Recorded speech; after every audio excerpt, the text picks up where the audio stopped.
Hi guys! Welcome back to my YouTube channel. Yan guys, for today's vlog, magpunta po tayo sa city dahil kung naalala nyo pa ba guys yung last time na sinabi ko sa inyo na yung nagtaxi ako dahil yung train walang biyahe. Ngayon magpunta talaga ako sa opisina mismo ng Deutsche Bahn para ireklamo ko kung ma-refund ba ako. Dala-dala ko ngayon ang ticket, tapos meron pala akong dinownload sa website nila na form kung saan doon ako finill-upan ko siya para sa refund. My God, umulan guys dito ngayon sa Germany. Ito yung summer ngayon, umulan. So ngayon nag-scooter ako guys. Mamaya pag mag-drive na ako ng scooter, hindi na ako makapag-vlog. Kaya gusto ko sanang bumili ng camera na yung camera Insta360 or GoPro. Pero guys, pinag-iisipan ko pa kasi wala pang budget. Alam niyo naman, galing sa bakasyon. Ayan, so babay na muna guys. Ako po muna ay magdadrive ng scooter at saka umulan na. Ayan guys, dito na po tayo ngayon sa service center ng Deutsche Bahn. So since bawal sa loob mag-video, dito lang tayo sa labas mag-video at ako ngayon ay papasok na po. Ayan. Yun na nga guys. So kinuha na niya ng staff yung yung ticket galing sa taxi. At saka may finill-upan ako, pinirmahan ako, tapos i-send daw niya yun sa mismo ng Deutsche Bahn. Kumbaga sa main office. So ma-refund ako, tapos i-send doon sa sa bank account. Ayan. So maganda pala guys, dahil pag ganun yung pag may mangyari pala, kung either late yung train or cancel, may refund pala. So inaantay ko na lang kung kailan i-send na nila or matatanggap ko na sa aking bank account yung refund. So i-update ko kayo next time. So ngayon guys, papunta tayo ngayon sa Asian store dahil may hinahanap ako na gagamitin ko para sa magawa kasi ako ng ice cream, OB ice cream. Ayan. So tara. Guys, dito na tayo sa tindahan ng Chana. So nakabili na tayo ng panghalo-halo pala guys. Ayan. Para sa Saturday dahil may bisita na naman. Last bisita na to bago tayo mag-duty. Ayan. Ayun na nga guys, dito na po tayo ngayon sa bahay guys. Ito pala yung mga nabili ko kanina dahil magluluto ako bukas. Ayan, so babalik na naman ako sa pagluluto, pero mga 1 or 2 menu lang ata yung lutuin ko. So ito yung potato, nagbumili ako guys. At saka itong spring onions. Ayan. At saka ito. At itong atsal. Pero ang atsal na to guys ay matamis. Ayan. Ito pala magsabaw ako ngayon, magbulalo. Bumili ako ng extra na mais. Kamatis. At saka carrots. Ayan. Asin. So yung special kanina na binili ko pala ay yung sa Asian store. Ito yung ginagamit ko pag ako ay nag-biko. So wala ako. Tapos ngayong Saturday pala may bisita, kaya bumili ako ng panghalo-halo. Yan. May yung buko. Ito para sa luto bukas. Saka nata de coco. Sago. Yung banana, yung sa baba. At saka kaong. Yan. At munggo. Jackfruit. At saka ube. Yan, ube. So ito lang guys. So ito lang, maliit lang to guys, pero expenses agad itong binili natin. Siguro nasa 60 euro to lahat. Hi guys, welcome back to another vlog. Guys, for today's vlog, magpunta po tayo sa palengke dahil mamaya po ay magluluto po ako ng 2 menu. Although may isang menu na po na aking hinahanda, pero kailangan ko pa ng isa para dalawa, para at least solid. Kasi maraming nagtatanong kung ano pa daw yung lulutuin ko, kasi parang hindi sila contented sa isang menu lang. So kaya napag-isipan ko na magpunta na lang muna sa palengke. Total meron pang time kasi mamaya pang hapon ako magluto. So maghanap ako kung ano yung pwede kong lutuin. Ayan guys, katatapos ko lang po mamalingki. Ayan, so ito po ang aking binili. Hindi ko na pinakita sa inyo sa camera guys. Ayan, yan yung binili ko, mabigat guys. Hindi na ako nagdala kasi ng ano, yung stroller. Oo, kasi akala ko konti lang yung bibilhin ko, marami pala. Dinagdagan ko na lang kasi para yung time ko.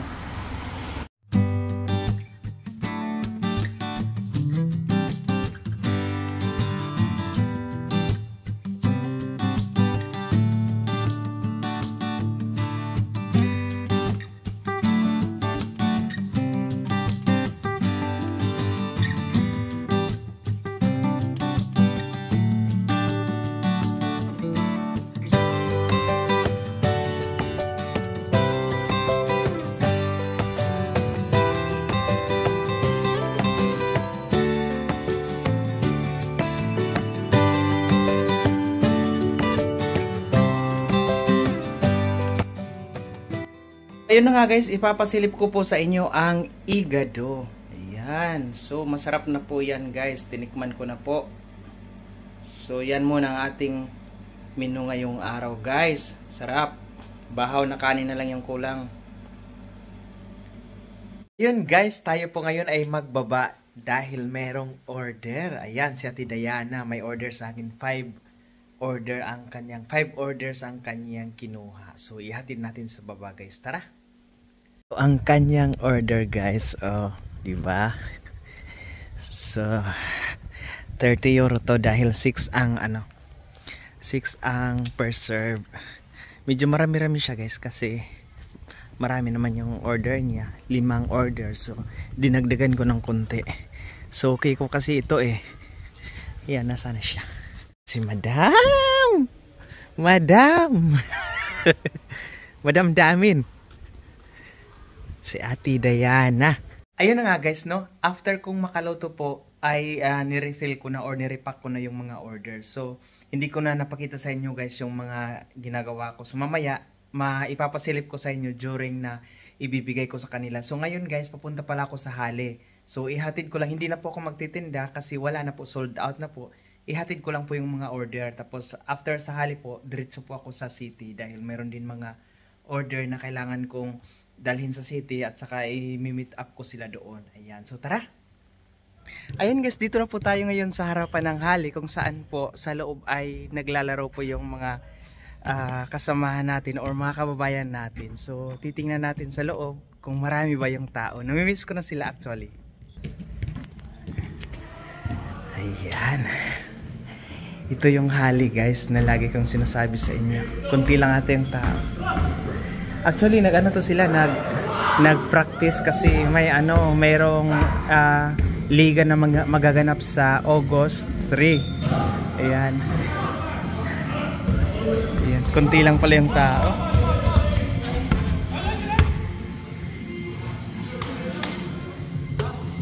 Hi kuya. Hi, si Chad pala at saka si Jovit. So yan guys, nabigay ko na pala kay Jovit yung yung order niya at saka kay GB. So diretso na muna ako ngayon sa city dahil meron pa akong dadalhin doon. So konti lang yung tao. Nahiya ako kasi nandun pala si Pads naglaro. Ayan, so meron kasi magaganap na basketball league ngayong August 2 and 3 and 4 pala. O kaya pinaghandaan nila, nag-iinsayo. Yan. Guys, ngayon po ay mag-drive na po tayo ng scooter. So hindi na po ako makapag-vlog. So hayaan nyo, next time magbili po tayo ng yung bagong camera na pwedeng ilagay dito sa scooter. So ayan, magpunta na po ako ngayon sa city guys.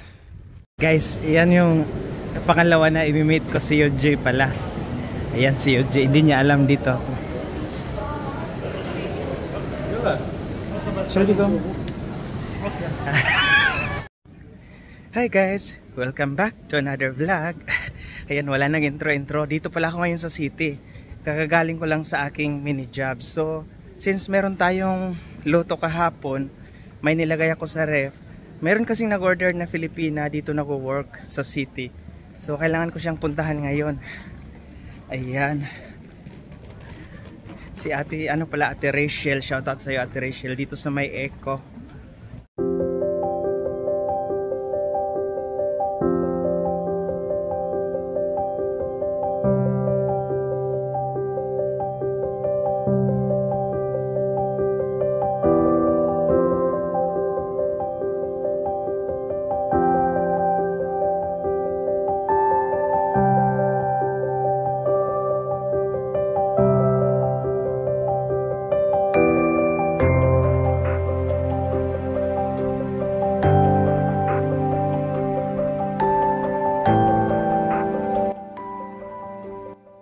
And guys, palabas na daw si ate.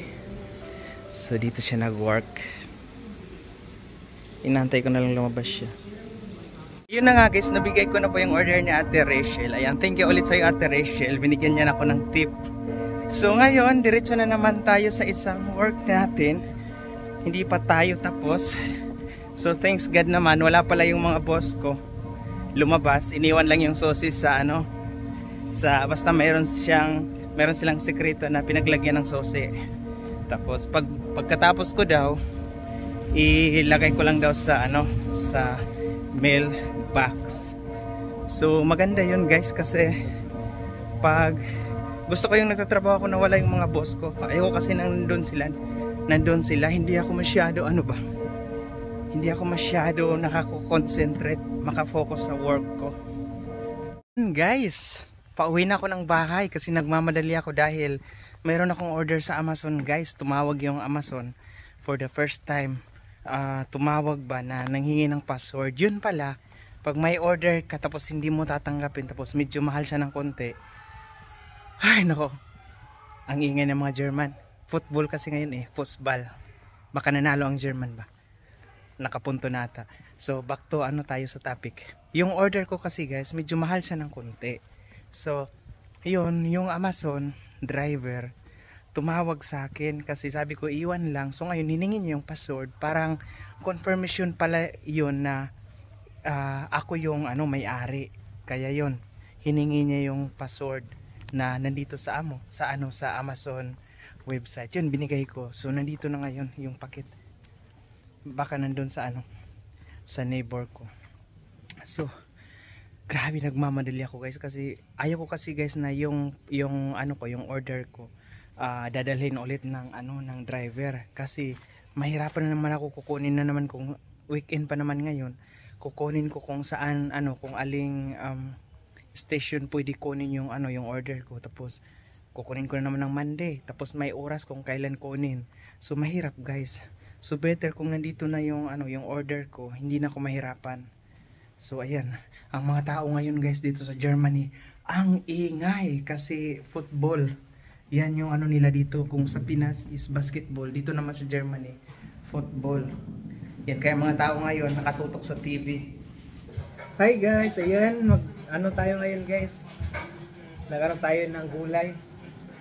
Kasi ayon sa kasabihan, ang gulay ay pampahaba ng buhay. So ngayon, nagano ko ng alugbati kasi magluto daw ng munggo. Request ng ko, 2 bisita. Ay, 2 lang.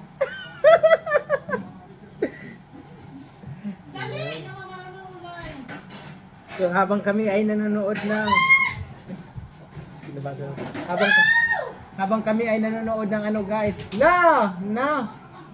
Nanonood ng football. Sino yung naka-red? Sino binigyan ng red ito?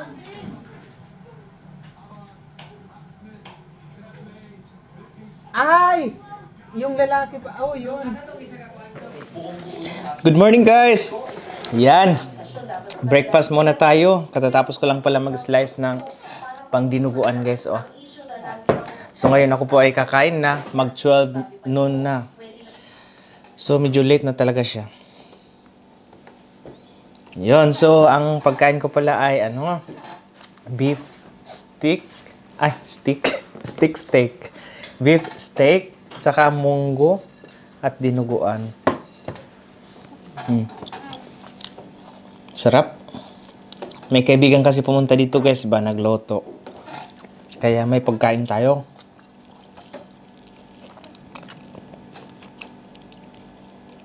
So may kami kagabi. May konting salo-salo. Yun ang linloto nila. Beef steak, tapos dinuguan, at saka munggo. Ay, ang munggo pala ako. Yung munggo na may alugbati. Gustong gusto ko talaga yun. Yun, maraming alugbati. Kasi bihira lang kasi dito sa amin yung alugbati guys. Pag summer, wala talaga. Yun, tapos ngayon, hindi pa ako tapos sa pag-slice. Meron pa akong kailangan slice. Kasi ngayong araw magluluto ako dahil may mga order.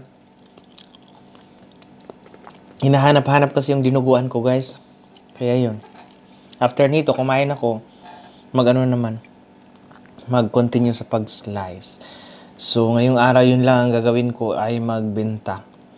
So, mag-relax na ako dahil Monday ay babalik na naman sa trabaho. Oh my God, kaka-stress. Back to normal. Ika nga. So, kumusta pala yung araw nyo, guys?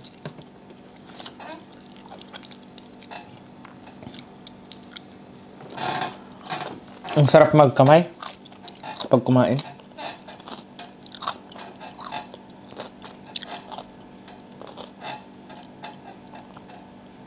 So, yun na nga guys, tayo po ngayon ay magluluto ng dinuguan. So, meron pang munggo dito ba?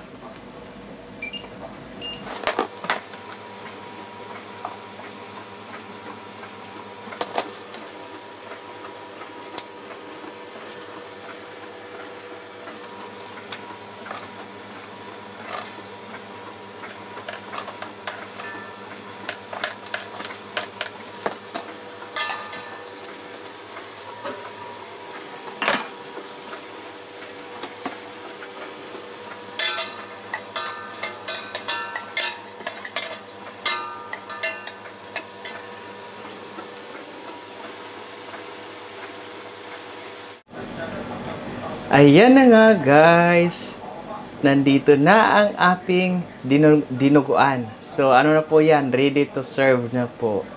So yan po muna ang ating menu ngayong araw, weekend. So marami na po tayong order, almost 10 orders na po. So konti na lang po ang matira niyan. So kung may matira pa po, i-deliver ko mamaya doon sa Hali or basketball court kung saan may mga Pinoy na naglalaro.